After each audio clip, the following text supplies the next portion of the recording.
जी नमस्कार, मैं हूं अनिकेत तिवारी और आप देख रहे हैं मेरे साथ न्यूज इंडिया एक्सप्रेस। आज बदरपुर विधानसभा से हमारे पास एक संगीन मामला सामने आया है, जिसके अंदर 300 से 400 पेड़ों की कटाई का मामला सामने आया है और वहीं पर अवैध रूप से भूमि माफियाओं के द्वारा अवैध रूप से बिल्डिंगें बनाने का निर्माण जो कि बहुत ही धड़ल्ले से चलाया जा रहा है और ओजोन क्षेत्र के अंदर जो कि एक इलीगल भी है। और साथ ही साथ जो सबसे बड़ा मामला है वो है 300 से 400 पेड़, जहां पर भारतवर्ष के अंदर एक नॉर्मल पेड़ की भी कटाई जुर्म मानी जाती है, अपराध माना जाता है। वहां पर 300 से 400 पेड़ों की हत्या कर दी गई, काट दिए गए। और ये क्या है मामला, इन सारे मामला की जानकारी लेने के लिए हम आज मौजूद हैं बदरपुर क्षेत्र के अंदर और हम जिस शख्सियत के साथ मौजूद हैं हम इनसे सारी जानकारी लेंगे कि क्या है ये मामला और किस तरीके से इस केस की पूरी जो प्लानिंग करी गई और किस तरीके से इस केस का जानकारी हम लोगों तक पहुंची और इन्होंने जो हमें सारी डिटेल्स वगैरह दी और क्या है ये पूरा मामला, इसके पीछे इन्होंने क्या क्या आरटीआई वगैरह लगाई, इनको इस चीज की कैसे इन्फॉर्मेशन मिली, ये सारी चीजें हम इन्हीं से पूछेंगे। तो सर आपका परिचय हम जानना चाहेंगे। मेरा नाम देश कुमार कौशिक है। मैं अखिल भारतीय जनसंघ जो भारतीय जनसंघ का ही रूपांतरण है, तो वर्तमान में उसका राष्ट्रीय कार्यालय प्रभारी होने के नाते मैं कार्य देख रहा हूँ। दक्षिणी दिल्ली से मैं लोकसभा लड़ा हूँ, पूर्व प्रत्याशी रहा हूँ। अभी 2020 में जब दिल्ली नगर निगम के दिल्ली विधानसभा के चुनाव थे, उस समय ये कहा गया था कि ओजोन हट गया, बड़े जोर जोर से कहा गया था, लेकिन नहीं हटा। उसके पश्चात नई कॉलोनियां सुप्रीम कोर्ट के आदेश के अनुसार नई कॉलोनी बसना बंद कर रखा है। ओजोन में निर्माण बिल्कुल बंद है, लेकिन फिर भी एक जयपुर थाना जो अभी है, उनके जयपुर थाने के वर्तमान थाने के सामने हरिनगर के साथ में एक फार्म हाउस होता था, पाल फार्म हाउस, जिसमें आम, बरगद, पीपल, जामुन मतलब फलदार वृक्ष भी लगे हुए थे और 400 का बगीचा था बहुत बड़ा, जिसमें 5 एकड़ जमीन तो फार्म की थी और 1 बीघा जमीन, करीब 1.5 बीघा जमीन ग्राम पंचायत की जमीन थी।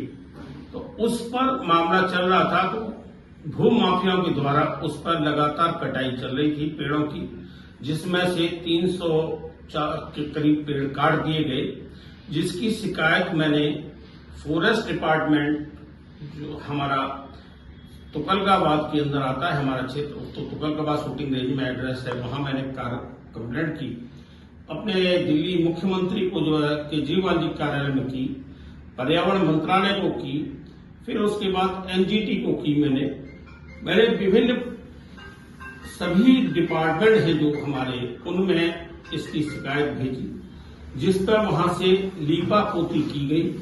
उसमें केवल 5-6 पेड़ की कटाई दिखाई गई। उस पार्टी पर उन्होंने छोटा सा जुर्माना लगा करके उस पार्टी को छोड़ दिया, लेकिन उसमें सारी जमीन में 400 पेड़ काट दिए गए। पर्यावरण की यहाँ पहले ही बहुत ज्यादा प्रदूषण है और पर्यावरण और सरकारी जमीन सरकारी काम के हाथ में आती थी, लेकिन भू माफियाओं ने उस पर कब्जा करके वहां नई कॉलोनी काट दी और वहां नई कॉलोनी काट के नया आवास वगैरह बना दिए हैं, जहां गरीब व्यक्ति 50 गज का 30 गज का मकान नहीं बना पा रहा, पुलिस वहां चली जाती है, जो है वो वहां पर ओजोन का देती है, तो ओजोन की वजह से यहाँ कार्य निर्माण नहीं होगा। 50,000 1,000 रुपए गज के हिसाब से तो लेंटर डालने का पुलिस लेती है। तो वो सारी कार्रवाई करने के बाद जब मैंने निष्कर्ष पर पहुंचा, तो मैंने उस सभी कंप्लेंटों पर जो मेरी शिकायत थी उन पर सब पे मैंने आरटीआई लगाई। मैंने प्रधानमंत्री कार्यालय के यहाँ से भी आरटीआई लगाई, वहां से भी जवाब आया। दिल्ली जो सेंट्रल विजिलेंस के यहाँ मैंने वहां लगाई, तो सेंट्रल विजिलेंस से मेरे पास जवाब आया और विजिलेंस का जो ऑफिसर था वो 2 दिन जयपुर थाने में बैठा था।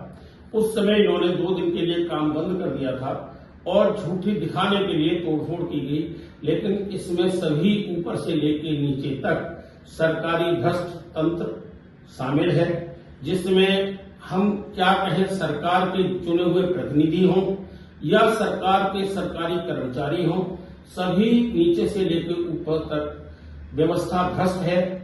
मैं हार के थक करके उचित कार्रवाई करते हुए अब कोर्ट जाने के लिए कहा उन्होंने कि आप कोर्ट चले जाइए। अब कोर्ट जाने का मतलब है कि केस को और लंबा खींचना। कोर्ट इसीलिए नहीं गया क्योंकि वहां कोर्ट में जाकर के इस भ्रष्ट तंत्र के खिलाफ आवाज उठाना आज कोर्ट में न्याय नहीं मिल पा रहा, क्योंकि 20-20 साल 30-30 साल कोर्ट में केस फंसे पड़े हैं। इसीलिए मैं कोर्ट नहीं गया। लेकिन जनता की आवाज कब तक दबाई जाएगी? भूमाफियाओं द्वारा यहाँ सरकारी जमीनों पर अवैध कब्जे पूरे बदरपुर विधानसभा क्षेत्र में हुए हैं। क्या मीठापुर विधान जो गांव का जो क्षेत्र है, मीठापुर स्कूल साईं नगर के पास में, बारात घर के पास, वहां पूरी जमीन सरकारी कब्जाई गई।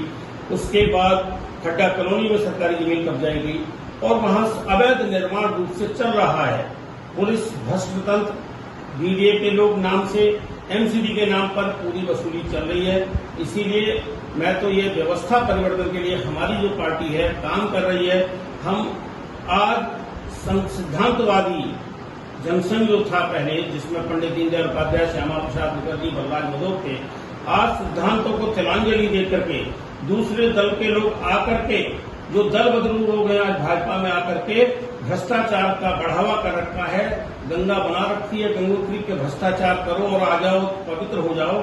इस तरह से हम लोग व्यवस्था परिवर्तन में लगे हुए हैं और इसीलिए हमारी पार्टी आगे चुनाव में कार्य कर रही है, चुनाव भी लड़ रही है और हम अपनी मजबूती प्रदान करना चाहते हैं।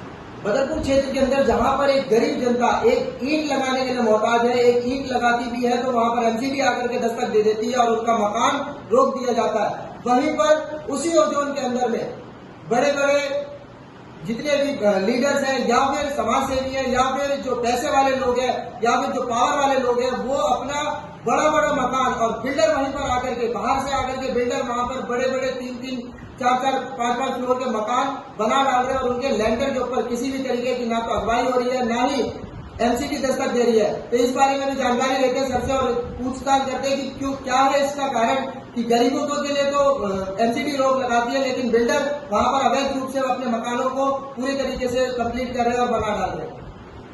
मैंने एक ही शब्द कहा कि भ्रष्टाचार नीचे से लेकर ऊपर तक बोलबाला है। यहाँ जितने अवैध निर्माण हो रहे हैं वो बड़े बड़े बिल्डर जो भू माफिया हैं वो आए हैं। उन्होंने पुलिस प्रशासन के साथ, एमसीडी के साथ या सरकारी तंत्र के साथ मिलकर के जो वहां मल्टी स्टोरी बिल्डिंगें खड़ी की हैं, जहां फ्लैट बना दिए गए हैं, जहां के हम कच्ची कॉलोनी बोली जाती है, यह भी इनको ऑथोराइज नहीं किया गया, ओजोन लगा हुआ है, उसके बावजूद भी पूरा खड्डा कॉलोनी के अंदर 15-15, 20-20 फ्लैट बने हुए हैं, 5 मंजिल बिल्डिंगें खड़ी होगी। वो कैसे खड़ी होगी?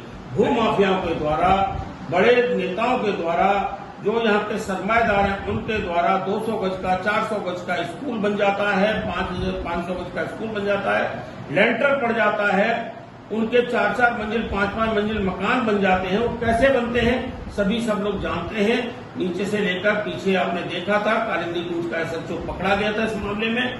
तो यहाँ दिल्ली पुलिस के भी लोग मिलजुल करके सभी की ये साथ धारणा चल रही है कि एक हैंडपंप लगाने के लिए, एक समरसेबल लगाने के लिए भी, वहां लेंटर पड़ने के लिए भी पूरी मशीनरी सरकारी तंत्र मिला हुआ है।